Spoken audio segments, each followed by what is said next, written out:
Hello everyone, আমার চ্যানেলে তোমাদের সবাইকে জানাই স্বাগত। তো এটা হলো আমার প্রথম ফার্স্ট ব্লগ ভিডিও। তো কেমন হবে সেটা জানি না, তবে যাই হোক, এটা হলো আমার ছেলে। তো আমার ছেলেকে ও দাদা কালকের ওর জন্য একটা জুস এনে দিয়েছিলো। তো জুসটা পেয়ে ও খুবই খুশি ছিল।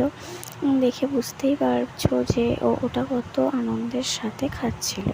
তো আজকের দুপুরবেলা ওর খাবার বাড়ছিলাম। তো প্রথমে ভাত নিয়ে নিয়েছিলাম। তো ভাত নিয়ে নেওয়ার পরে ওর মধ্যে দিয়ে দিয়েছিলাম যেহেতু যে মাংস রান্না হয়েছিল, সেই জন্য মাংস, আলু, আর ওকে খাওয়ানোর জন্য নিয়ে যাচ্ছিলাম। যেহেতু খাওয়াতে গেলে তো প্রচুর প্রবলেম হয়, একটা বাচ্চা ও খেতে চায় না ঠিকঠাক করে।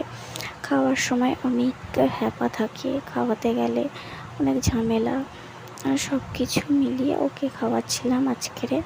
তো আমি ওকে বলছিলাম এটাই যে আজকের মাংস ভাত হয়েছে, ফোন না দেখেই খেয়ে নাও। ও ফোন না দেখে ছাড়া খেতে পারে না, ও ফোন দেখেই খায়। তো যাই হোক, ভিডিওটা কেমন লাগলো অবশ্যই জানিও, কমেন্ট